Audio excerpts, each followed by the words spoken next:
Oke, ini pertanyaan pertama dari Asyifah Amrini.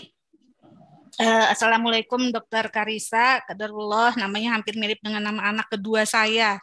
Yang ingin saya tanyakan, maaf sebelumnya dulu kan Dokter Karissa kan juga aktif di tempat ibadah sebelumnya. Dan sekarang setelah menjadi muslimah aktif juga berbicara di mana-mana. Nah, yang jadi pertanyaan apakah perbedaan rasa ketika menjalankan kegiatan tersebut? Jazakallah khair atas jawabannya. Gitu. Silahkan. Ya, terima kasih Bu Ya. Asifah pertanyaannya. Ya, kalau sebelumnya itu saya sebenarnya nggak banyak sih. Jadi saya waktu yang mungkin beredar di YouTube itu saya sedang sharing.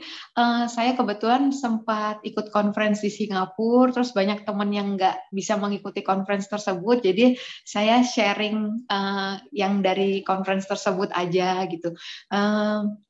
Untuk yang hari-hari ini juga itu sebenarnya ini awalnya masih terkait lagi sama Umi sama Kak Sali anaknya Umi Iren Handono. Nah, waktu itu saya dihubungi oleh pihak Rasil untuk sharing tadi ya, yang makanya akhirnya dapat nomornya dari Kak Sali anaknya Umi Iren.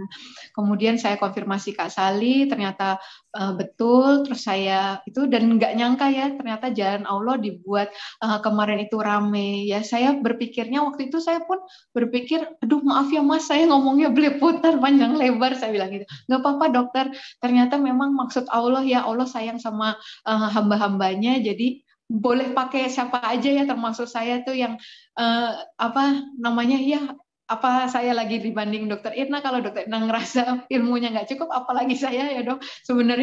Sebenarnya sampai hari ini pun saya merasa nggak pede dok, nggak pede untuk menyampaikan ini karena tadi ya saya bukan ustazah, belum pernah belajar ilmu agama, sangat ingin banget kalau ada kesempatan bisa belajar lebih dalam lagi gitu ya, cuman memang belum bisa. Dan tapi waktu itu saya sempat abis ramai itu saya justru sempat nggak mau dok diundang kemana-mana itu karena satu memang keluarga memperingati gitu, kedua juga waktu itu saya kayak tadi melihat ke diri sendiri kayaknya nanti kalau sampai salah di mana dan di mana, sampai akhirnya saya berdoa terus ya Allah gitu kan, engkau mau seperti apa gitu, saya harus seperti apa gitu ya, tolong bimbing, tolong tuntun saya bilang gitu. Ketika saya fokusnya nggak ke diri saya, tapi kita fokusnya ke Allah dan saya berserah gitu, Allah mau pakai saya, ya udah akhirnya alhamdulillah dimudahkan untuk ketemu guru-guru, untuk bisa tetap ikut kelas-kelas termasuk santri online di UMI gitu, kemudian ikut kelas-kelas lainnya juga seperti itu untuk membekali. Nah, di sini saya berapa juga bukan berarti udah lebih baik dok. Sebenarnya rasanya itu di hati tuh lebih kayak ini kadang saya sambil ngukur dok. Kayak tadi saya cerita, saya sholat seperti itu. Saya hari ini sholat saya apakah lebih baik daripada kemarin waktu gerakan dan bacaannya nggak sempurna, tapi mungkin hari ini lebih sempurna tapi nggak menghadirkan hati yang nggak fokus pada Allah gitu, misalnya seperti itu gitu. Itu jadi bahan introspeksi juga. Terus juga ini malah memicu saya juga untuk terus belajar gitu, mungkin ini maksudnya Allah gitu untuk saya kayak dimotivasi untuk terus belajar gitu kan. Kalau mungkin kemarin saya belajar untuk diri sendiri, ini saya kayak lebih banyak punya tanggung jawab yang lebih besar untuk bisa belajar buat dibagikan untuk orang lain seperti itu. Kemudian beda rasanya juga tentang niat ya. Dulu ya pastinya berdoa ya, mau ngapain aja berdoa. Termasuk saat sekarang juga gitu kan. Ternyata saya baru sadarin proses meluruskan niat itu nggak hanya di awal. Mungkin di awal kita sudah lillahi ta'ala, tapi di prosesnya, di setelahnya itu yang kita terus perlu luruskan niat gitu. Karena memang waktu nanti setelahnya nih seperti ini, misal kita akan mudah banget jatuh misal dengan ujub dan sebagainya gitu ya, dan itu yang nanti malah menggugurkan semua yang udah kita lakukan gitu. Jadi itu hal-hal itu yang saya alhamdulillah gitu ada guru-guru yang menjaga juga gitu ya untuk memperingati gitu ya, nggak boleh ini, nggak boleh itu, dan hati-hati dan sebagainya seperti itu. Itu sih rasa-rasa yang saya rasakan gitu kan. Dan ketika Islam ini yang mindset saya itu yang berubah banget ya, itu tentang bahwa semua hal itu yang kita lakukan bisa bernilai ibadah gitu ya, bukan kegiatan memasak pun, ngurus anak pun, itu tetap beribadah ketika kita sambil berzikir, ketika kita terus connect sama Allah gitu, terus sambil berserah pasrah pada Allah gitu. Tapi sebaliknya kita melakukan aktivitas akhirat nih, misalnya sholat kah, ngaji kah, ikut kajian kah, tapi kita nggak menghadirkan Allah, nggak mengingat Allah di dalamnya, ya nggak bernilai ibadah gitu. Itu yang jadinya di situ rasa-rasa itulah yang mungkin sedikit beda-beda yang saya rasakan gitu. Ya dok. Jadi kalau kita sih berpositif thinkingnya gitu ya, maksudnya kalau orang luar lihat gitu ya, bahwa apa yang dilakukan kegiatan dokter Ica sekarang ini termasuk dakwah sebetulnya gitu ya, bukan bermaksud untuk mamer, untuk apapun gitu ya, maksudnya enggak, kami juga terus terang mengundang ini karena rasanya beda kalau nggak dengar sendiri gitu. dan kita juga merasakan bahwa ya Ica dapat hidayah yang sangat luar biasa itu ya. Jadi saya sih mikirnya teruskanlah kegiatan ini ya dokter Ica ya. Jadi mungkin ini jangan-jangan penerus Umi selanjutnya ini. Umi Irena ini selanjutnya gitu, perlu Umi Irena yang lainnya ini ya. Oke. Nah terima kasih dokter Ica. Sekarang ada yang raise hand, Ibu Isti mungkin ini. Mbak Isti, silakan Mbak. Ya, bismillahirrahmanirrahim. Assalamualaikum warahmatullahi wabarakatuh. Waalaikumsalam warahmatullahi wabarakatuh, Bu Isti. Ya, alhamdulillah, terima kasih nih kesempatannya untuk Dokter Irna, Umi, dan Dokter Ica. Saya Isti, mantunya Ibu Latif. Alhamdulillah, terima kasih bisa dalam majelis ilmu ini inspiratif sekali, Umi, Dokter Ica. Mungkin yang saya mau tanyakan tadi terinspirasi dengan tantangan-tantangan yang Dokter Ica lalui, terutama terkait keluarga.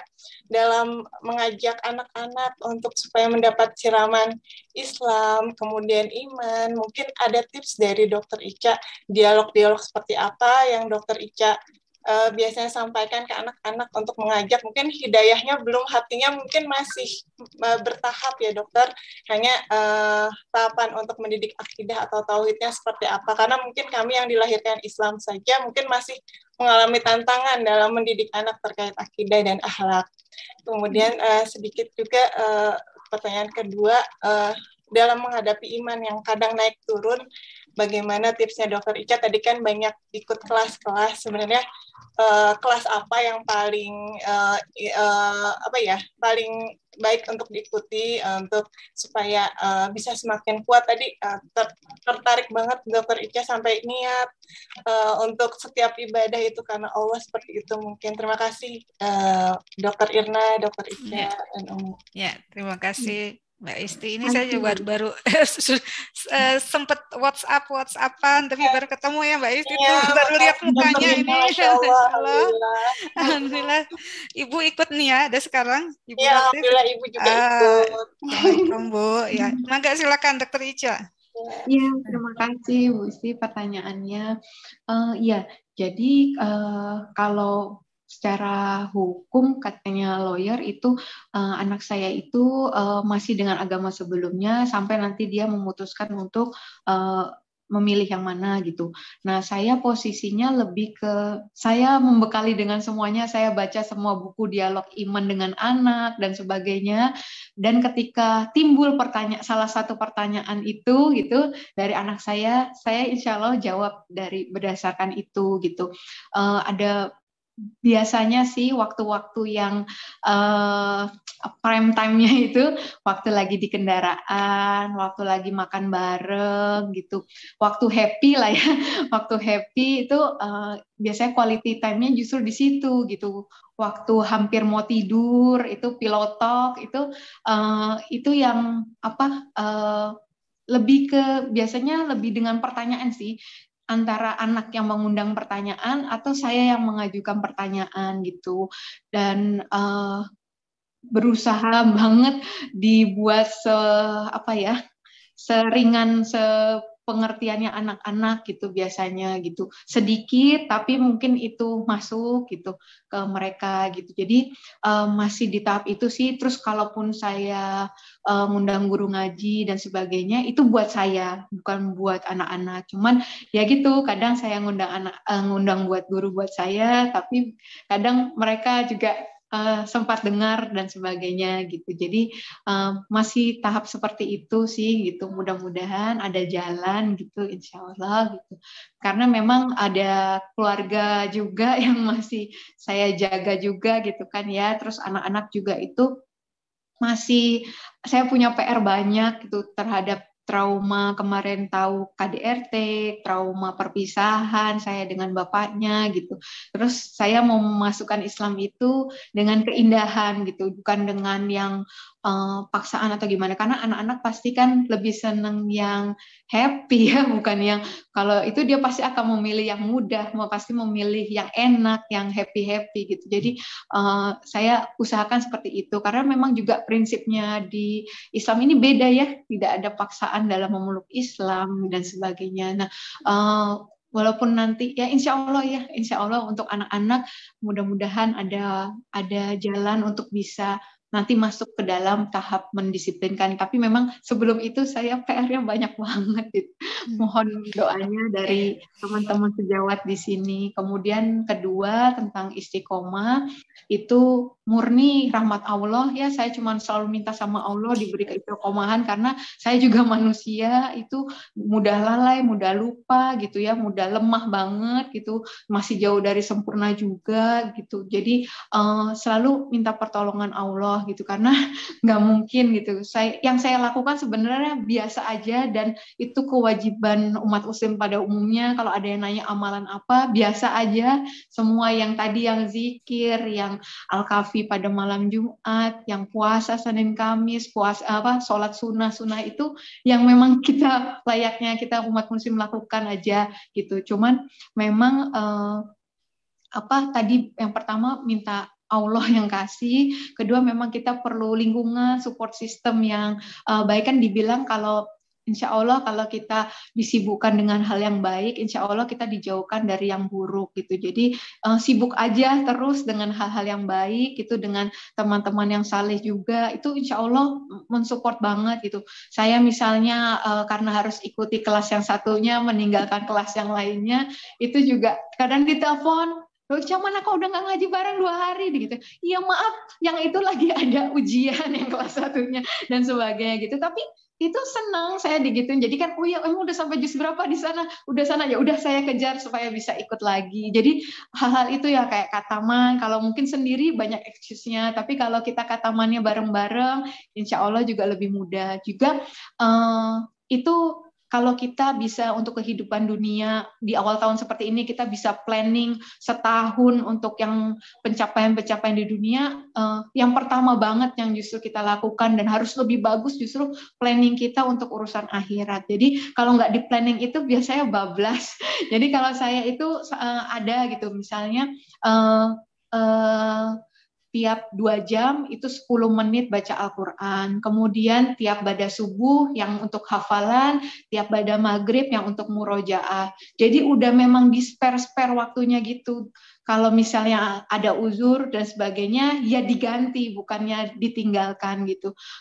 Hal-hal seperti itu yang bentuk ikhtiar saya juga. Saya nggak berpikir, aduh saya pengen bisa jadi hafiz Quran, hafal Al-Quran gitu ya. Cuman memang dengan segala macam ya saya cuma berikhtiar aja gitu. Kalau sampai hafal alhamdulillah, enggak pun ya udah saya mau terus begitu aja gitu ya. Sampai ya kan kita dibilang dapat ilmu, kita dibukakan semuanya itu ya sepanjang Allah bukakan gitu.